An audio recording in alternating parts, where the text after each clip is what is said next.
Hi, I'm Holly Andrews, Integrative Nutrition Health Coach and Executive Wellness Coach.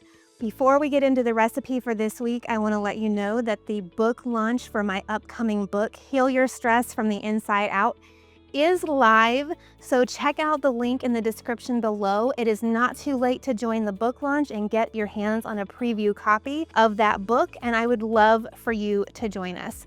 So go to the link in the description below, join the book launch, and let me know what you think. Now on to today's recipe.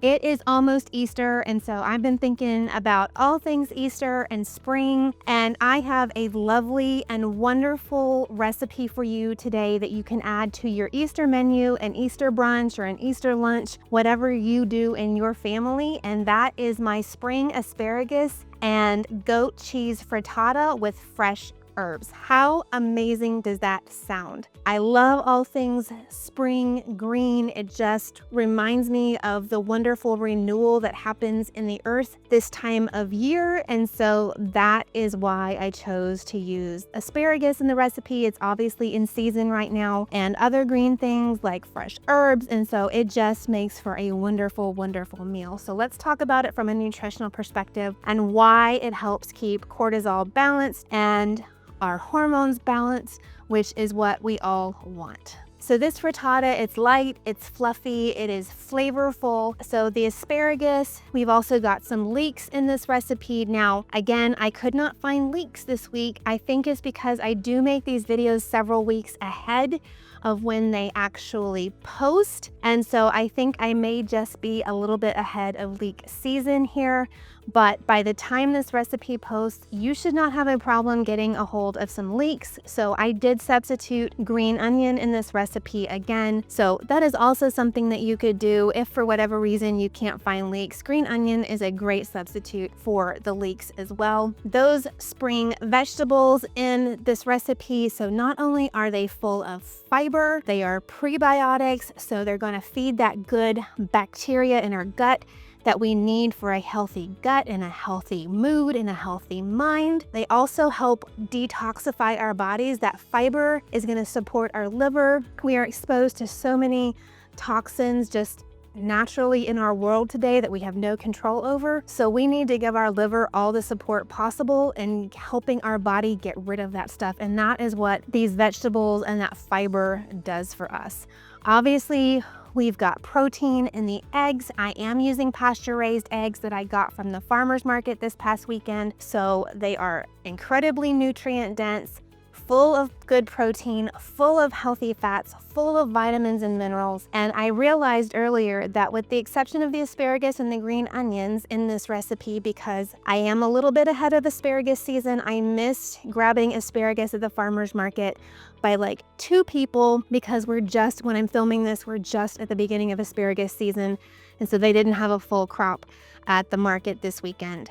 But with the exception of those 2 things, everything in this recipe is from our farmer's market. The goat cheese, the eggs, it's from the farmer's market, the dill that I'm using. So I love that, and that makes me super happy because not only is it supporting local farms, but the closer that we are physically to our food source, the better and more nutrient dense that food is, which is why I will always encourage you to shop at the farmer's market if you can. That said, I've got the pasture-raised eggs. I've got goat cheese from a local farm to give us that creamy, tangy contrast here in the frittata. I crumbled it up and added that in. If you don't like goat cheese, you can use whatever cheese that you want, but I will say that goat cheese tends to be more digestible by the human body, and it's more anti-inflammatory often than a cow's milk product. So just keep that in mind. We've got the fresh herbs. I choose to use dill. I was able to find fresh parsley, fresh dill, and fresh cilantro at the market this weekend. I love dill. It takes me back to a really certain time in my life. And so that smell of fresh dill is just amazing to me. So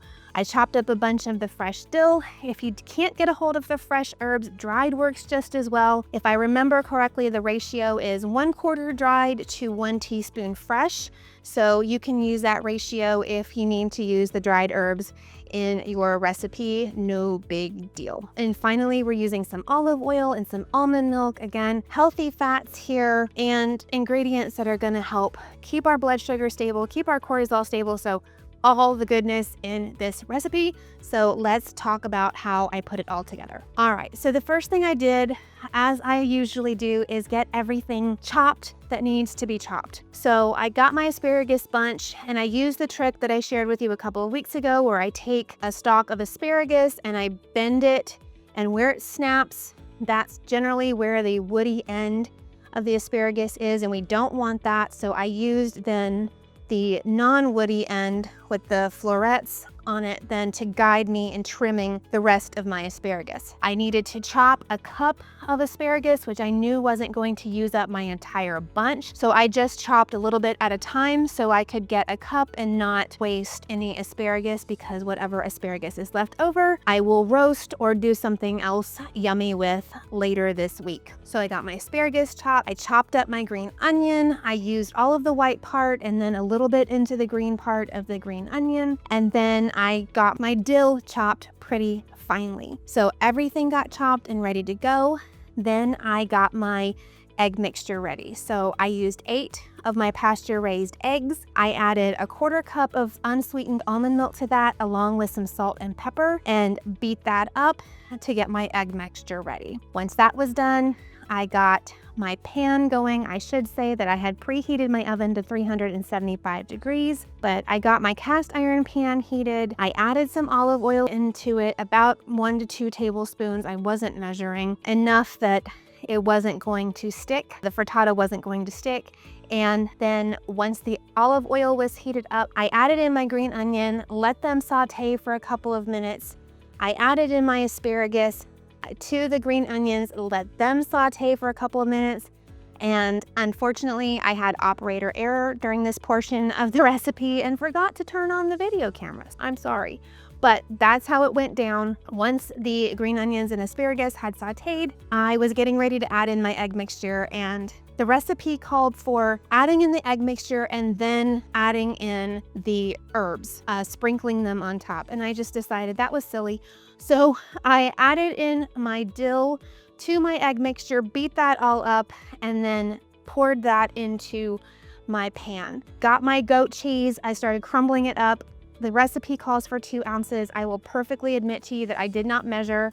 I just crumbled enough goat cheese until I felt like I had enough coverage across the frittata that there wasn't going to be any area of the frittata that didn't have a little bit of goat cheese. Once I saw that the edges around the cast iron pan had set, I popped that thing into the oven for 15 minutes, and I thought I'll check it, see if it's done. Well, it was totally done. I pulled it out and it is just so pretty. Here is a slice of the frittata. Doesn't that look wonderful? I'm actually going to eat this as my dinner tonight, but I can't wait to dig into it. So I hope that you enjoy this recipe. Happy Easter. And until next time, I'm Holly Andrews, and I believe that you can heal your stress from the inside out.